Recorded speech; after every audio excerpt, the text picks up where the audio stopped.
आप सभी लोगों का हमारे YouTube चैनल हमारी संस्था कृष्णा फाउंडेशन की तरफ से प्रेम राधे राधे। और हमारे इस चैनल पर आप सभी लोगों का बहुत बहुत स्वागत है, अभिनंदन। यदि आपने अभी तक हमारे इस चैनल को सब्सक्राइब नहीं किया है और बेल नोटिफिकेशन ऑन नहीं किया है तो वो अवश्य रूप से कर दें, ताकि सबसे पहले आप हमारी वीडियो को पा सकें। तो आज का जो प्रश्न है तो मैं आज सबसे पहले प्रश्न करूंगा, उसके बाद आगे बढ़ूंगा। लेकिन जो मैं प्रश्न करूंगा वो पहला प्रश्न होगा और अंतिम प्रश्न होगा अंत, यानी वीडियो के लास्ट में। तो आज का जो प्रश्न है उसको बहुत ध्यान से सुनिए। पितृपक्ष की अवधि कितने दिनों की होती है? पहला क्वेश्चन है, पितृपक्ष की अवधि कितने दिनों की होती है? ये पहला क्वेश्चन है। दूसरा क्वेश्चन, थोड़ी देर आप सभी लोगों को मालूम होगा, बहुत से लोगों को नहीं। क्या?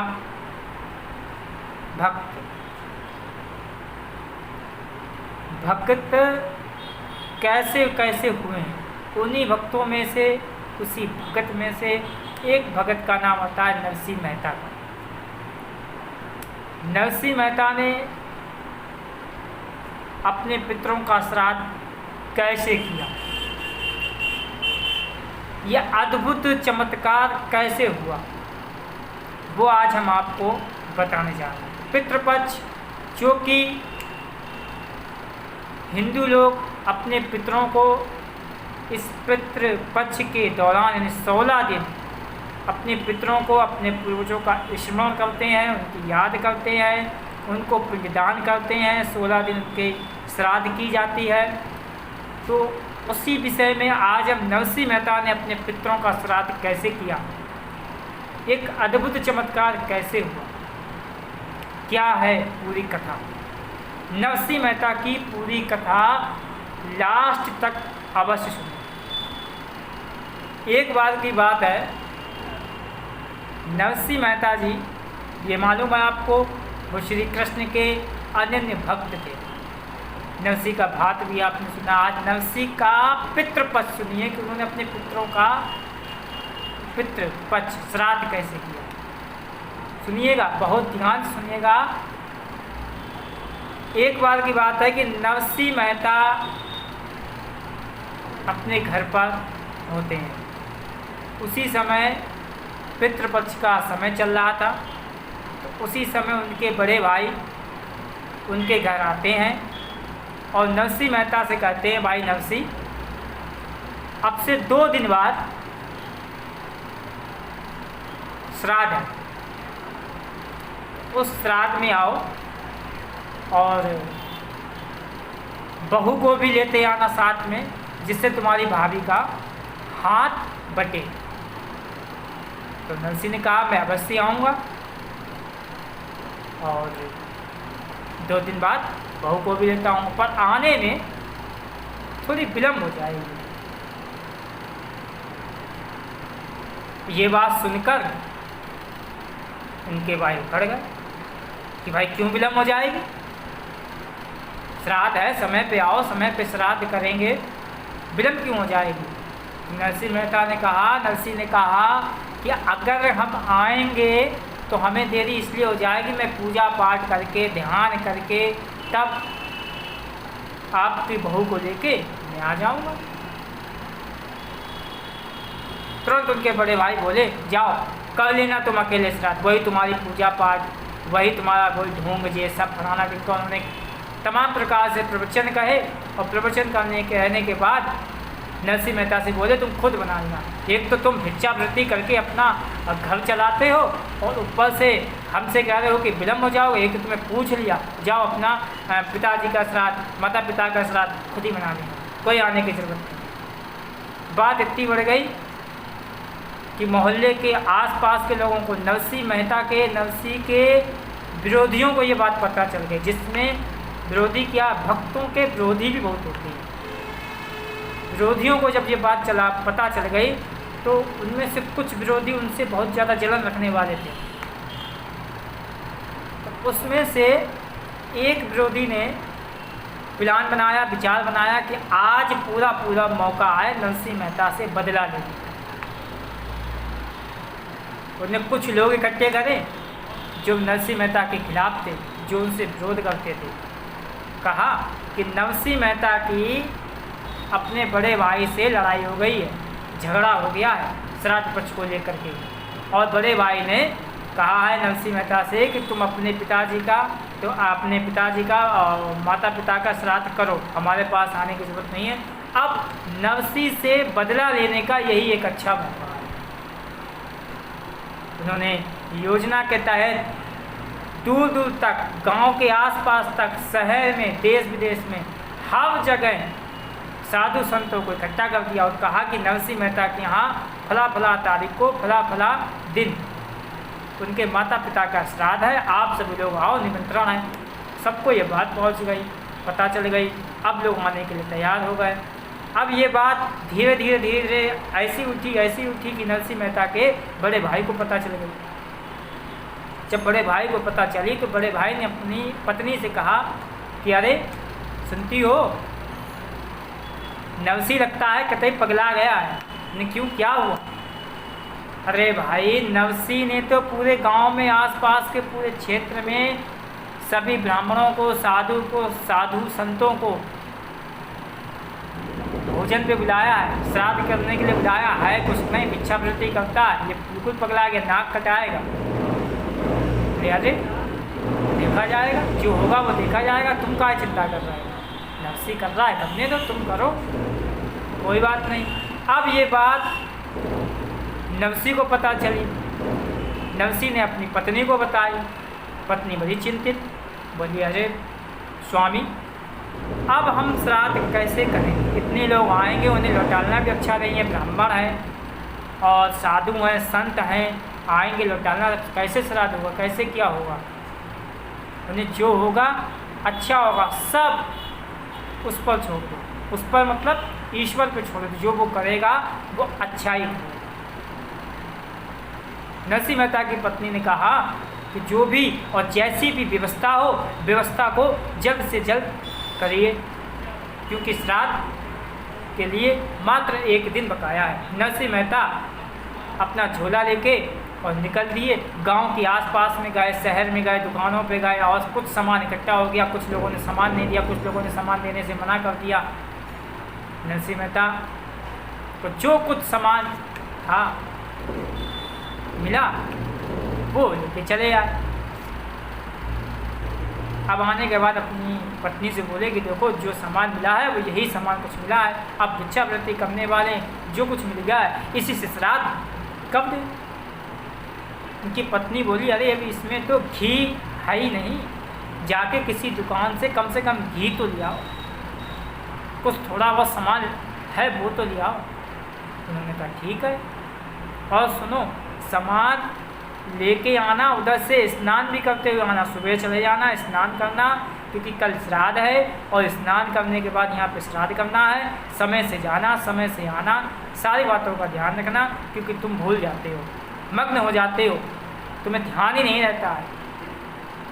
नरसिंह मेहता अगले दिन सुबह प्रातःकाल की बेला में उठे। उठने के बाद वो गंगा जी स्नान करने गए। स्नान करने के बाद वो गांव में और शहर में भ्रमण करते करते कई दुकानों पे घूमे। एक दुकान पे पहुँचे, वहाँ दुकानदार से कहा कि मुझे घी दे दो, हमें अपने पिताजी का श्राद्ध करना है, मैं समय पे तुम्हें रुपये डाल दूँगा,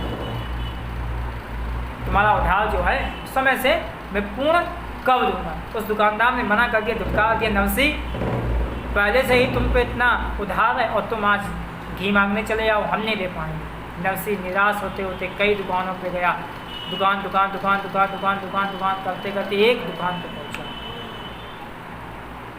नरसिंह मेहता ने कहा अरे भाई, क्या थोड़ा घी मिल जाएगा? मुझे आज अपने माता पिता का श्राद्ध करना है और समय भी काफ़ी हो गया है, मुझे घी दे दो।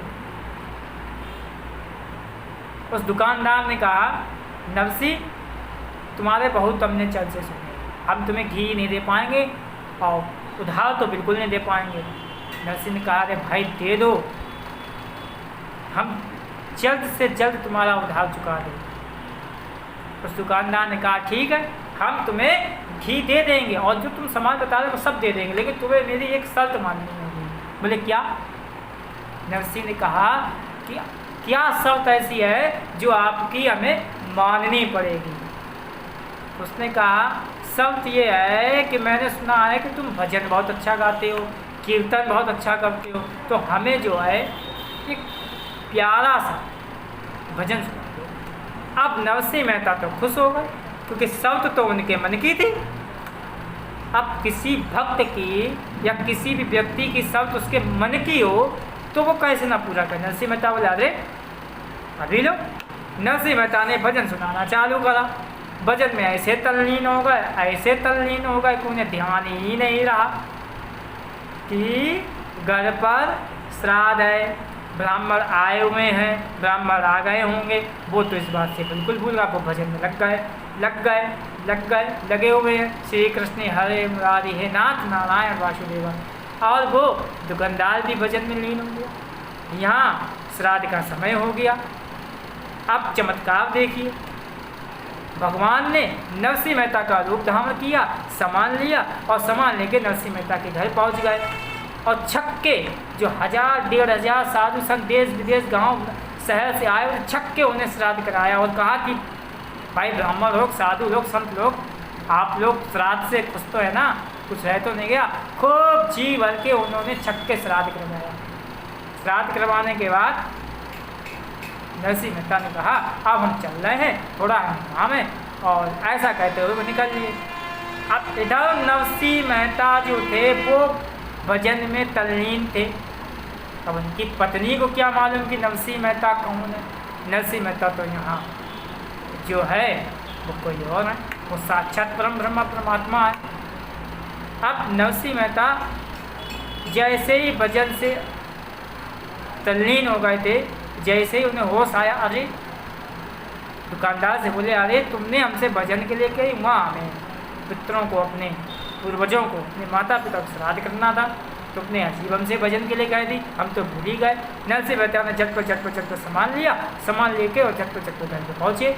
बोले अरे नरसिंह मेहता जब घर पे पहुँचे तो बोले अरे अभी तो कोई साधु संत भी नहीं आया, कोई ब्राह्मण भी नहीं आया। वे साधु, उनकी पत्नी अचंभित हो गई सुन के ये बात, ये क्या बोल रहे हैं, साधु संत नहीं आए, ब्राह्मण नहीं आए, ये कैसी बात, ये क्या मतलब? कि अरे आपको याद नहीं, अभी आप ही ने तो पूरा श्राद्ध करवाया, आप ही ने ब्राह्मणों को जिम्माया, आप ही ने ब्राह्मणों से पूछा। क्या हमने पूछा? क्या पागल हो गई है क्या? हम तो वहाँ दुकान पे थे, सामान लेने गए होते। कि नहीं, आपने ही भोजन करवाया ब्राह्मणों को छक्के, और सभी भोजन करके गए, सभी खुश होके गए, आशीर्वाद हो दे के गए। नरसिंह मेहता बात को समझ गए और तुरंत अपने मंदिर में गए और साष्टांग प्रभु को प्रणाम किया और कहा हे प्रभु आपकी महिमा अपरंपार है। हम सोच रहे थे कि कैसे इन 1000 1500 जो भी ब्राह्मण देश विदेश शहर से आए उनका किस तरीके से सत्कार होगा, सम्मान होगा। अरे प्रभु, ये बात पूरे शहर में फैल गई, भाई को पता चली, भाई की पत्नी को पता चली, विरोधियों को पता चली। अब वो तो सब नरसिंह मेहता के पास जाके उनके चरणों में गिर गए। बोले अरे नरसिंह मेहता, आपका श्राद्ध तो अद्भुत रहा, हम तो आपको गिराना चाहते थे प्रभु, आपकी तो बात ही अलग है, हमने तो सुना आपने ऐसे श्राद्ध करा। नरसिंह मेहता बोले हमने कुछ नहीं किया, ये तो सब आपकी ही वजह से आज प्रभु आए हैं। अगर आप ये सब ना करते, अपने विरोधियों से बोल रहे हैं कि अगर आप आज ये कुछ ना करते तो प्रभु आते क्या, यहाँ श्राद्ध कराते? अरे आप ही की वजह से आज उनके चरण कमल हमारे घर पे पड़े, तो धन्य है, आपने हमारा भाग्य जगा दिया। आज जी हमारे प्रभु आज हमारे कुटिया पे आए। तो ऐसा था नरसिंह मेहता का श्राद्ध जो अपने पुत्रों को किया, अद्भुत श्राद्ध। तो नरसिंह मेहता ने सारा श्रेय उन विरोधियों को दिया। तो कभी कभी ये भी कहा गया कि जो हमारे विरोधी होते हैं, कभी कभी हमें नीचा गिराने के लिए वो ऐसे ऐसे कर्म कर देते हैं, ऐसे ऐसे काम कर देते हैं कि वो हमारे लिए भलाई हो जाता है। और वो देखते रह जाते हैं। तो मैंने कहा है ना कि नवसी भगत संसार में कृपा होए सब पर, और ऐसे भगत हों जब प्रभु के तो कृपा क्यों ना हो सब पर। तो ईश्वर की कृपा जिस पे हो जाए वो तो धन्य, और सब पे नहीं होती है। जो लगे रहते हैं, जो प्रभु का स्मरण करते हैं। तो पितृपक्ष में आज हमने नरसी ने कैसे अद्भुत श्राद्ध किया वो आपने सुना, श्रवण किया। और मैं इसी तरीके से पितृपक्ष की कुछ भी और टिप्पणियाँ, कुछ और कथाएं लेकर हाजिर होऊंगा। आज का जो कथा प्रसंग है आपको कैसा लगा या आप मुझे कमेंट बॉक्स में लिखें। अधिक से अधिक संख्या में इस कथा को आप शेयर करें और लोगों तक पहुंचाएं। हम सभी के अपने पितरों को, अपने पितरों के साथ साथ सभी के पितरों को प्रणाम करते हैं, स्मरण करते हैं। सभी हमारे पूर्वज, हमारे पितृगण हम पर अपनी कृपा दृष्टि, दया दृष्टि बनाए रखें। इस कोरोना काल में हम लोगों को आशीर्वाद दें कि हम और जीवन जिएं और आपकी सेवा, आपके जो उद्देश्य जो अधूरे रह गए थे वो हम पूर्ण करें। और अपने पितरों को नमन करते हुए उनसे ये भी प्रार्थना करें कि हम उनका नाम रोशन करें। इसी के साथ साथ आज का जो प्रश्न है, दूसरा प्रश्न जो रह गया था उसको बड़े ध्यान सुनिए। दूसरा प्रश्न है, पितृपक्ष का आरंभ कब होता है? कौन सी पूर्णिमा पर? पूर्णिमा बताना है आपको। पितृपक्ष का आरंभ कब होता है? इसी के साथ साथ आप सभी लोगों को प्रेम राधे राधे। हमारे चैनल को सब्सक्राइब करें, बेल नोटिफिकेशन ऑन करें और अधिक से अधिक संख्या में इस वीडियो को शेयर करें। कोरोना चल रहा है, कोरोना से आप अपने घर वालों की, अपने सभी मोहल्ले पास सभी लोगों की सुरक्षा का ख्याल रखें। जैसे नियम बताए गए हैं उन सारे नियमों का भी ख्याल रखें। प्रेम भरा राधे राधे।